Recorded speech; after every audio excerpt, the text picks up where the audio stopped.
I think you should join this group. And I met Mick and Paul and sort of, all right. And I think we started to rehearse that afternoon. It seemed ultimately to be kind of divided up into the fact that he was writing most of the music and you were writing most of the words. And Yeah. Did it start off like that, really? Yeah, although now and again, you know, we'd separate, like he'd come up with Jenny Jones or I'd come up with London's Burning, which we continued to do throughout our time together. But quite often, you know, it would be he'd play me a tune and I'd write a lyric, or I'd give him a lyric and he'd come up with a tune for it.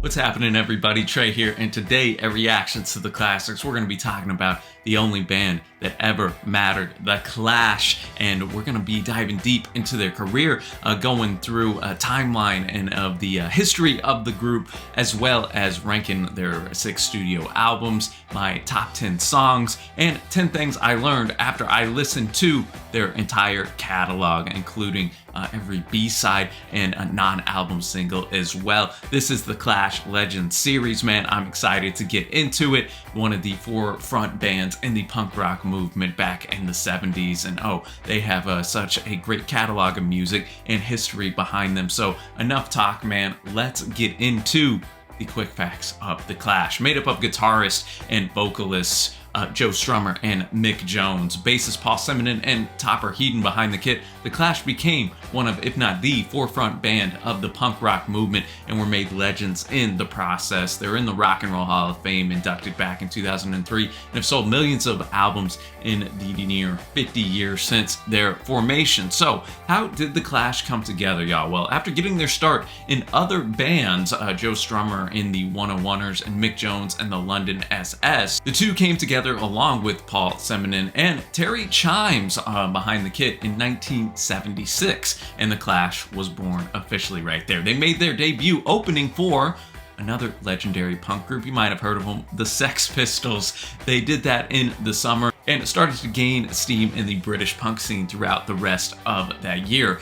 In January 1977, things changed for them drastically, and it really highlights how much buzz this group had, who had not released anything officially yet, because they signed with CBS Records for £100,000. Their debut single, White Riot, a true punk classic, was politically charged, angry, and went against the establishment, much like their fantastic debut record that came out in April of that same year, 1977.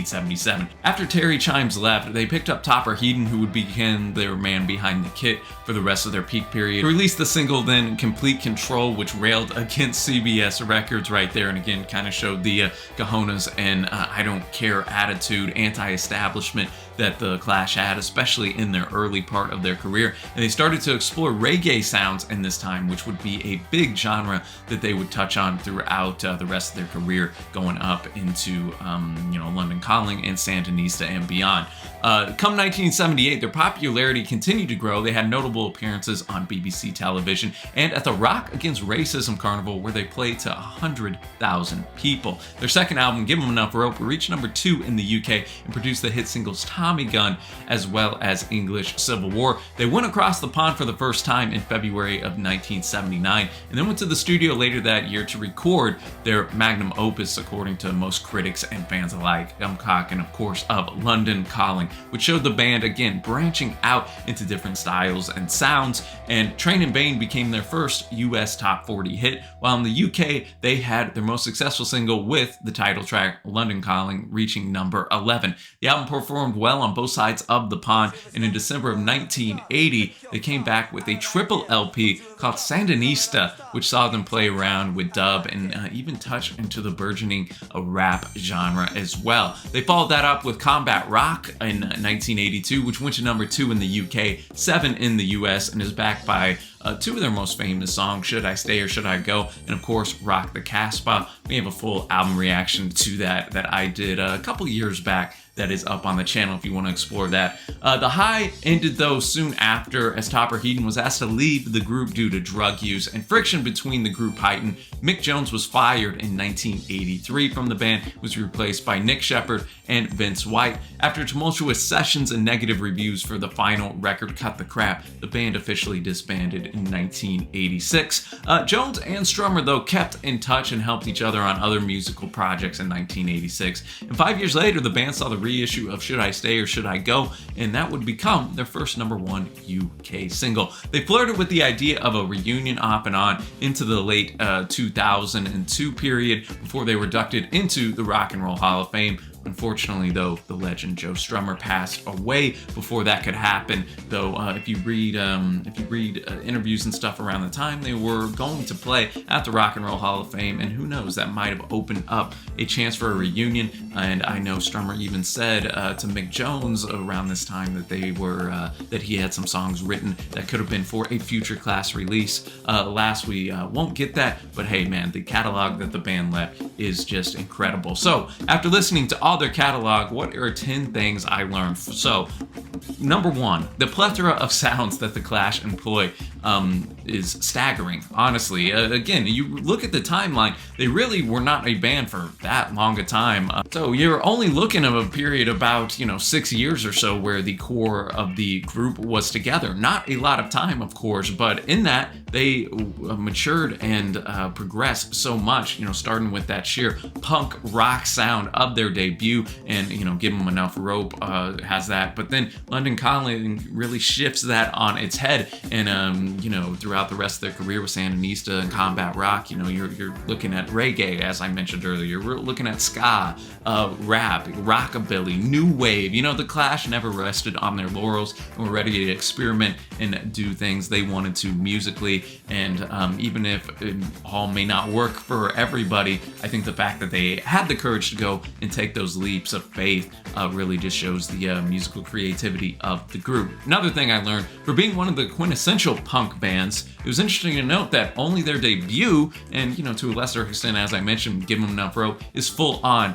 punk rock, and that debut really is one of the great punk rock albums of all time. But kind of playing off the first point, they really just evolved in such a quick manner that it's interesting as you go through and listen to a group chronologically to see how they evolve in just a matter of an album or two. So even though they still kept those punk lyrics and ethos throughout their work, it wasn't always dressed purely as punk rock. Another thing I learned, their debut is maybe the best pure punk album of all time. It's definitely up there. I enjoy the Ramones debut, of course, which was happening here in the States around the same time. The Sex Pistols debut is pretty good as well. Dead Kennedys, talking a little more hardcore punk. X-Ray Specs, The Damned, Stiff Little Fingers, all great albums. But I put The Clash when they're self-titled from 1977, when I'm talking about just a pure classic punk rock album, above them all. Another thing I learned, though it's routinely maligned, and it is their worst album, don't get me wrong, but I think their last album, Cut the Crap, is not as bad as its reputation is, and it has some decent cuts on there. This Is England and Dirty Punk. I think that, just looking at the history of the group and knowing that the core of the band was split, and just the way it was recorded, Joe Strummer later on pretty much disavowed the album in total, just the way it was produced and how edited his singing was and the arrangements. He wasn't a fan of it at all, and so I think that bled a little bit into the critical review of it. But hey, if you just listened to this album, didn't know it was The Clash, you wouldn't think it was one of the worst albums ever, like its reputation kind of has it. Another thing I learned, Joe Strummer and Mick Jones are definitely one of the best songwriting duos of the last, however long you want to put it, from the rock and roll era onward. I think going into my research, it would be interesting to note that Strummer would mainly be writing the lyrics while Jones came up with the music on his side of things, and they gelled pretty well. Of course, towards the end, they had some friction, but I was happy to research and read that they were able to reconcile and were friends at the end of the day. Going on to my next point, Mick Jones, man, impressed me the most as a pure musician, from his ability to arrange a lot of these tunes, as well as being the lead guitarist and vocalist on some of their main hits. Right, Mick has Train in Vain in his cap, which is a lot of people's favorite Clash tunes. Should I Stay or Should I Go also is another one that he can stake claim to. So right there, you have arguably the two most popular Clash songs in the Mick Jones vein. He also delivered a plethora of iconic guitar riffs and sounds that would help define the early days of punk as well. So his influence is quite massive. And of course, later on, he went to form on another really solid band, Big Audio Dynamite. Another thing I learned, they talk the talk and walk the walk as far as their morals and politics go. Famously only charged Sandinista as a single LP, even though it was a triple LP release. And that probably contributed to the fact that they were in debt to CBS Records all the way until 1982 when Combat Rock was released. So again, I think that shows the fact that there were many opportunities this drummer and company could have, taken a little bit of a capitalistic advantage here and there, but they really stuck to those, that punk ethos, so to speak. They're also involved with the Anti-Nazi League, Rock Against Racism, and they charged reasonable prices on tickets and merch, and were mindful of that throughout their whole career. And shoot, today in 2023, with the way concert prices are, I wish we would adopt a little bit of the Clash philosophy in that regard. Another thing I learned is that London Calling is in contention for the best double LP of all time, and also one of the greatest, if not the greatest, rock and roll album cover of all time, man. The title track, Spanish Bombs, Train in Vain, Lost in the Supermarket, I'm Not Down, The Card Sheet. I mean, come on, man. That's like a greatest hits album as opposed to just a regular studio release right there. Definitely a record that if you somehow haven't listened to it yet, get on that right away. Conversely, though, on the other side of things, another thing I learned is that, triple albums probably shouldn't ever really be a thing. I can't think of many triple albums that deserve to be triple albums, and I think Sandinista, if you look at it, you could have pared it down to an iconic single LP, a really strong double LP, but at 3 LPs, it is just a bit bloated and, a little fat around the edges, so to speak. There's still a lot of great cuts on it, but yeah, man, triple LPs, I'm glad those are few and far between. And finally, I think here, in part of the Legend series going through, is the band overrated, properly rated, or underrated going through the catalog. I think they're properly rated as one of the best punk bands of all time, though I still feel they're probably a touch underappreciated for the whole scope of their sound and career. Sometimes they are just put into that box, right, with the Sex Pistols and Ramones as being exclusively a punk rock group, without looking at how many different sounds and genres they explored. I think the post-punk, ska, dub, alt-rock scene wouldn't be the same in the 80s and of course beyond if it wasn't for the Clash and how they had done it first. So with that said, now going to my album rankings here. Cut the Crap gonna be at the bottom. I think that's a pretty universal opinion. Then I have Sandinista, which might be a little bit of a hot take again, just because it is over 2.5 hours long there, or around there, and it could have used some trimming, but again, there's a lot of good cuts off in there. And Police on My Back, one of my favorite Clash songs. I have Combat Rock coming in at number 4, and then I have Give 'Em Enough Rope, which is their second release and really, really strong. Keeps a lot of that great momentum of the debut album, which I have at the number 2 spot. And of course, I have London Calling taking my number 1 spot. Pretty easy for me to rank these, being that there's only 6 albums. And now my top 10 songs in no particular order. Gotta go with the hits, Rock the Casbah, and then I'm Not Down, just very well be my favorite Clash song if I had to choose one. Just love the catchy melody and chorus in there, and the guitar riff is just so easy on the ears. Train in Vain, Gates of the West, Straight to Hell, Janie Jones, Spanish Bombs, Complete Control, and Police on My Back, rounding out my top 10 right there. And that, my friends, in a quick nutshell, is the Clash. Still legends to this day. Still can hear their influence to this day, and it was a big treat going through their catalog, man. So I of course know that the Clash have a great dedicated fan base. So I want to hear your thoughts on the band, your favorite memories of them. If you were privileged enough to be able to see them live back in the day, I'd love to hear that, as well as your favorite songs and your record ranking, if you so choose to take that task right there.